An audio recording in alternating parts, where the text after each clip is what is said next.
పోలీసులు ఎదుట విచారణకు హాజరు కానున్నట్లు తెలుస్తోంది. మొత్తం 17 మందిపై కేసు నమోదు కాగా నటి శ్యామల, రీతూ చౌదరి, అజయ్, సుప్రీత, సన్నీ సుధీర్, అజయ్, సన్నీలకు పోలీసులు నోటీసులు ఇచ్చారు. వీరి ప్రమోషన్లతో అమాయకమైన ప్రజలు బెట్టింగ్ భూతానికి బలవుతున్నారని సజ్జనార్ ఫిర్యాదు చేయడంతో వీరిపై కేసు నమోదు చేశారు.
బెట్టింగ్ యాప్స్ ప్రమోట్ చేసి కేసులు ఎదుర్కొంటున్న పలువురు యూట్యూబ్ ఇన్ఫ్లుయెన్సర్లు నేడు పోలీసుల ఎదుట విచారణకు హాజరు కానున్నట్లు తెలుస్తోంది.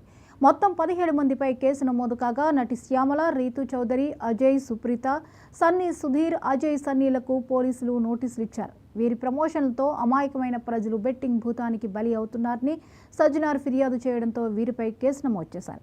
ఈ అంశంపై మరిన్ని అప్డేట్స్ని స్పెషల్ కరెస్పాండెంట్ రాజ్ కుమార్ అందిస్తారు. రాజ్ కుమార్, బెట్టింగ్ యాప్స్ ఎవరైతే ప్రమోట్ చేస్తున్నారో వారిపై కొంతమంది మీద కేసులు నమోదైనటువంటి పరిస్థితి, ఈ రోజు విచారణకు హాజరు కానున్నట్లుగా తెలుస్తోంది. వివరాలు ఏంటి?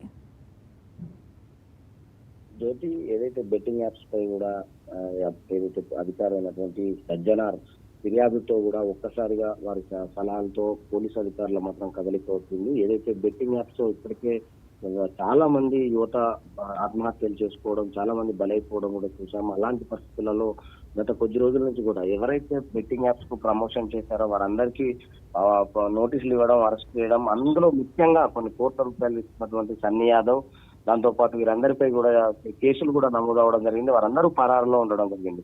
కానీ దీనికి పంజగుట్ట పోలీసులు కూడా మళ్ళా నేడు విచారణకు రావాలని నటి శ్యామలకు, రీతూ చౌదరి, అజయ్, సుప్రీత, సన్నీ సుధీర్, అజయ్, సన్నీకి ఆదేశాలు కూడా జారీ చేయడం జరిగింది. విచారణకు ఈ రోజు వచ్చే అవకాశం ఉంది. వచ్చి వారు చేయాల్సిన అవసరం ఏందన్న దానిపై కూడా మాట్లాడాల్సి ఉంటుంది. ఎందుకంటే ఇప్పటికే ఈ యొక్క బెట్టింగ్ యాప్ పై కూడా వీళ్ళందరిపై కూడా చర్యలు తీసుకునే విధంగా కూడా పోలీసులు వారి వీడియోల ఆధారంగా కూడా ఆధారాలు సేకరించే పనిలో ఉన్నారు. వీరందరిపై కూడా ఇప్పటికే నోటీసులు కూడా జారీ చేయడం జరిగింది. వీరందరూ కూడా పోలీసుల విచారణలో వీరు ఎదుర్కోవాల్సి ఉంటుంది. దానికి సంబంధించినటువంటి అంశాలు డబ్బులు ఏ రూపాయలు ఇచ్చారు, ఎంతెంత ఇచ్చారు అన్న దానిపై కూడా మొత్తం కూడా ఈ యొక్క బెట్టింగ్ యాప్స్ కూడా మొత్తం కూడా బెట్టింగ్ యాప్స్ కూడా మనీ మొత్తం ట్రాన్స్ఫర్ చేస్తూ ఉంటుంది. లక్షల మంది ఇందులో బెట్టింగ్ యాప్స్ లో ఇరుక్కుపోతారు. చాలా మంది యువత ఇబ్బంది పడ్డారు కాబట్టి దీనిపై చర్యలు తీసుకునే అవకాశం ఉంది. దీనికి సంబంధించినటువంటి దాంట్లో మాత్రం ఇప్పటికే ఈ పోలీసులు మాత్రం చాలా మందికి మొన్నటి వరకు కూడా శేఖర్ పాషా కూడా వచ్చి కొన్ని వివరణ ఇవ్వడం జరిగింది. దానికి సంబంధించినటువంటి వారిలో ఈ రోజు మాత్రం వీరందరినీ విచారణ చేసే అవకాశం ఉంది. వీరు యూట్యూబర్, ఇన్ఫ్లుయెన్సర్లు అని చెప్పుకుంటూ బెట్టింగ్ యాప్స్ కూడా ప్రమోషన్ చేస్తా ఉన్న వీడియోస్ అన్ని కూడా సేకరించారు. వీరందరూ ఈ రోజు పోలీసు విచారణలో మాత్రం పంజగుట్ట పోలీసు వీరందరూ చేరుకునే అవకాశం ఉంది.